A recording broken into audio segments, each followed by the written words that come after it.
Sa isang liblib na baryo sa Laguna, may isang ilog na halos hindi na pinupuntahan ng mga tao kapag sumasapit ang gabi.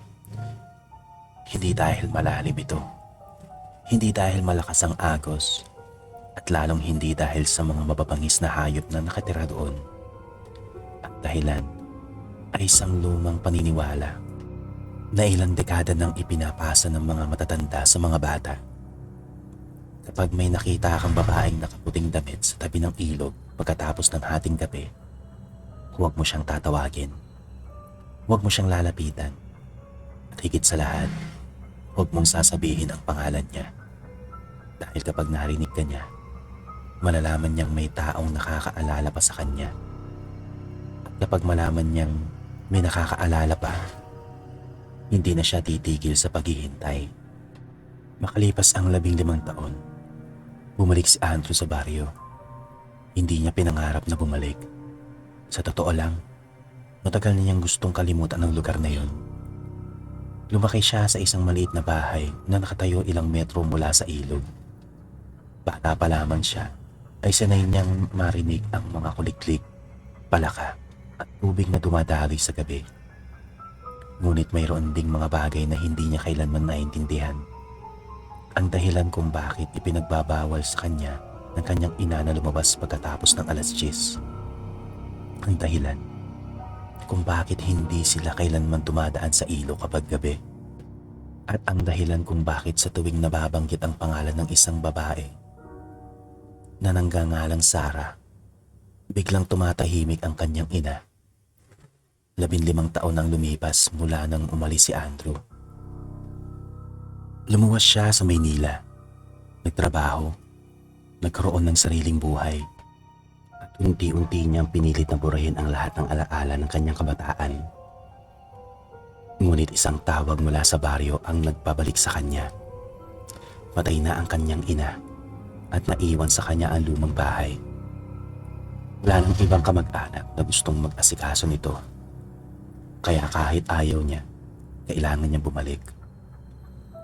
Dumating si Andrew bago maghating gabi. Tahimik ang buong baryo.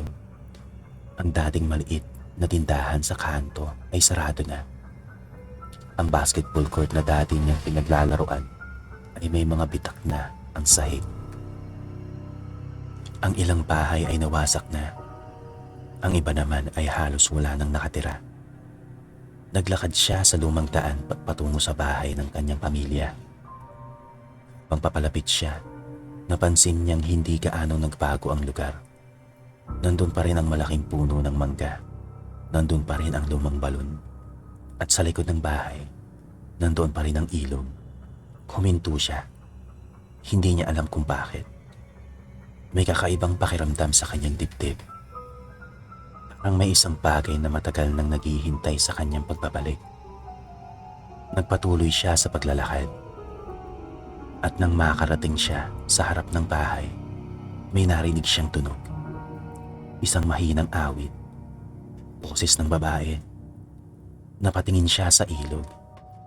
May isang babae sa kabilang pampang. Mahaba ang buhok. Nakasuot ng maputing damit. Nakatalikod. At hindi gumagalaw. Hindi alam ni Andrew kung bakit. Pero parang kilala niya ang babae. Lumapit siya ng kaunti. Biglang huminto ang babae sa pagkanta. Dahan-dahan itong lumingon. Nagkatinginan sila at ngumiti ang babae. Andrew, nanlamig ang kanyang katawan. Hindi dahil sa takot, kundi dahil sa isang alaala na biglang bumalik. Isang batang babae. Isang pulang laso. Isang ilog. At isang pangakong hindi niya maalala ng buo. Kinabukasan, nagising si Andrew sa kanyang lumang kwarto. Hindi niya alam kung paano siya nakatulog. Ang muling naaalala niya ay ang babaeng nakita niya sa ilog. Pero nang tingnan niya ang orasan, 10:00 na ng umaga. Lumabas siya ng bahay. Nandoon si Mang Tomas. Siya ang dating katiwala ng kanilang pamilya. Mas matanda na ngayon. Halos puti na lahat ang buhok nito. Ngunit nakilala pa rin siya agad. Nagkamustahan sila. Pagkatapos, tinanong ni Andrew kung may nakatira pa ba sa kabilang bahagi ng ilog. Hindi agad sumagot ang matanda. Sa halip, matagal nitong tinitignan ang tubig. Nang banggitin ni Andrew ang pangalan ni Sarah, biglang naging seryoso ang mukha nito. Hindi na siya tinanong kung sino si Sarah. Parang matagal nang alam ni Mang Tomas kung sino ang tinutukoy niya. Ang tanging sinabi nito ay huwag siyang pumunta sa ilog kapag gabi at huwag niyang hahayaang maging madalas ang pagkikilala nila ng babae. Hindi nakinig si Andrew. Hindi niya alam kung bakit. Sa halip, buong araw niyang iniisip ang babae. Magsapit ng hapon, nakita niyang muli si Sarah. Nasa ilalim ito ng isang malaking puno. Pareho pa rin ang damit. Pareho pa rin ang mahabang buhok. Ngunit sa liwanag ng araw, mas malinaw na ang mukha nito. Napakaganda ni Sarah. May malumanay na mga mata. At may ngiting tila matagal nang naghihintay. Nag-usap sila ng matagal. Unti-unting bumalik sa alaala ni Andrew ang kanyang pagkabata. Magkaibigan sila noon. Halos araw-araw silang magkasama. Naglalaro sa bukid, nangingisda sa ilog, nagtatago sa lumang bodega, at kapag kapagod na, nakaupo sila sa ilalim ng punong mangga habang pinag-uusapan ang kanilang mga pangarap. Pangarap ni Sarah na makapag-aral sa Maynila. Pangarap naman ni Andrew na maging isang ininyero. Ngunit isang araw bigla siyang umalis. Hindi niya alam kung bakit. Ang alam lang niya, sinabi ng kanyang ina na kailangan nilang lumipat. Hindi na niya nakita si Sarah pagkatapos noon. Hanggang sa araw na yun. Lumipas ang ilang araw, mas madalas nang nakita ni Andrew si Sarah. Kapag umaga, nasa paligid siya ng bahay. Paghapon, nasa ilog. At kapag gabi, nasa labas siya ng bintana. Hindi kailanman pumapasok. Hindi rin siya gumagawa ng ingay. Nakatingin lamang. Parang tinitiyak na nandun pa rin si Andrew. May kakaiba pa rin sa kanya. Hindi siya kumakain. Kapag inalok siya ng pagkain, tumatanggi siya. Hindi rin siya nakikita ng ibang tao ng malinaw. Kapag tinatanong ni Andrew ang mga kapitbahay tungkol sa kanya, sinasabi lang nilang wala silang nakikitang babae. Isang gabi, tinanong niya si Mang Tomas. Hindi sumagot ang matanda. Doon nagsimulang maramdaman ni Andrew na may itinatago ang mga tao sa baryo. Isang lumang litrato ang natagpuan ni Andrew sa silid ng kanyang ina. Nasa loob yon ng isang kahong puno ng lumang dokumento. Sa litrato, makikita ang dalawang batang nakaupo sa tabi ng ilog. Si Andrew at si Sarah.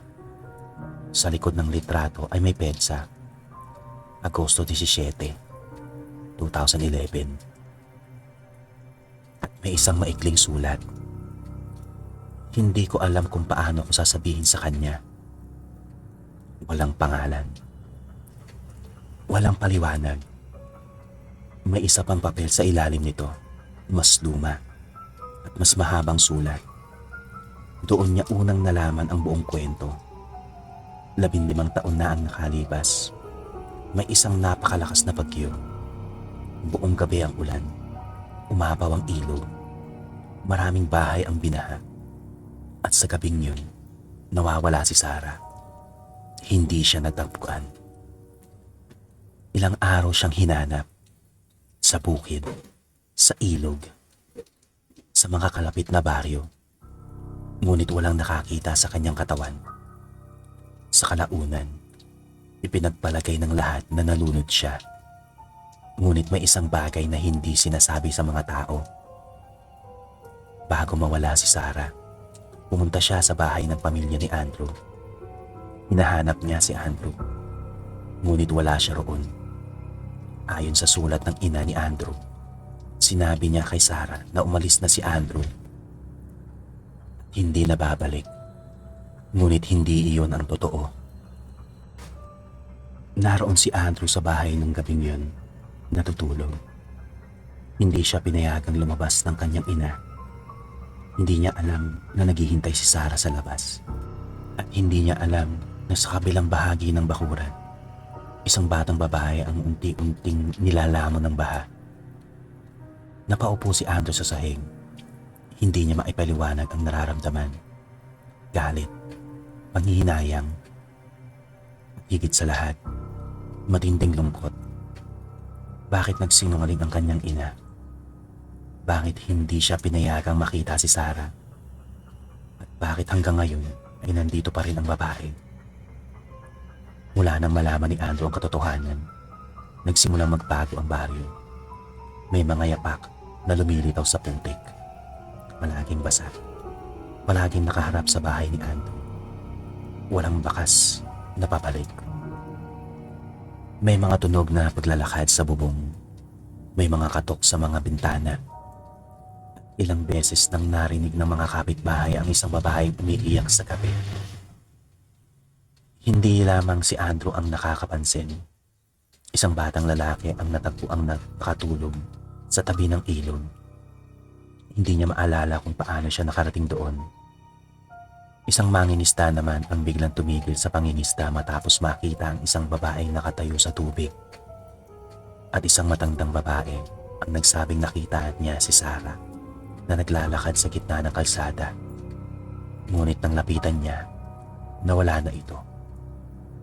Nagsimula ng matakot ang buong baryo. Ngunit si Andrew ay hindi tumatakbo palayo. Sa halip, mas lalo niyang hinahanap si Sarah. Isang gabi, nakita niya ito sa loob ng lumang kamalig. Walang ilaw. Tanging liwanag ng buwan ang pumapasok sa mga siwang ng kahoy. Nakatayo si Sarah sa gitna. "Bakit ka nandito?" tanong ni Andrew. Hindi sumagot si Sarah. Sa halip, tumingin siya sa isang lumang kahon. Binuksan niyo ni Andrew. Nandoon ang mga larawan nila noong bata pa sila. Isang lumang lata, isang piraso ng pulang laso, at isang maliit na papel. Nakasulat doon ang isang pangako. Kapag malaki na tayo, pabalik tayo rito.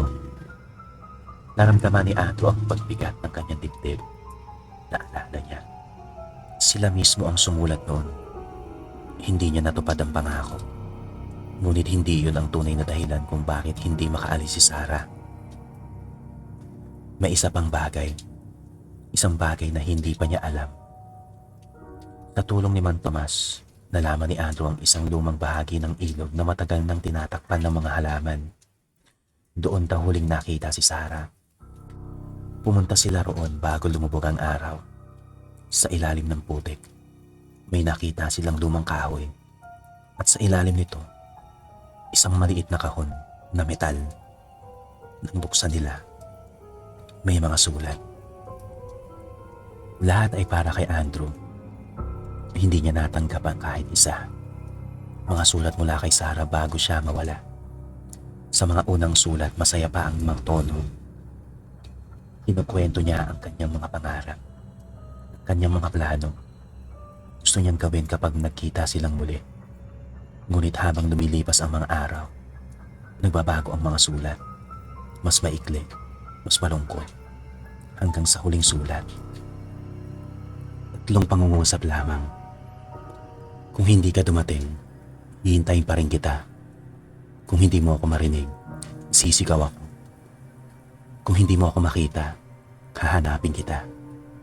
Napatigil si Andrew. Ngayon niya naintindihan. Hindi lamang siya namatay ng may panghihinayang. Namatay si Sarah habang naghihintay sa isang taong akala niya ay babalik.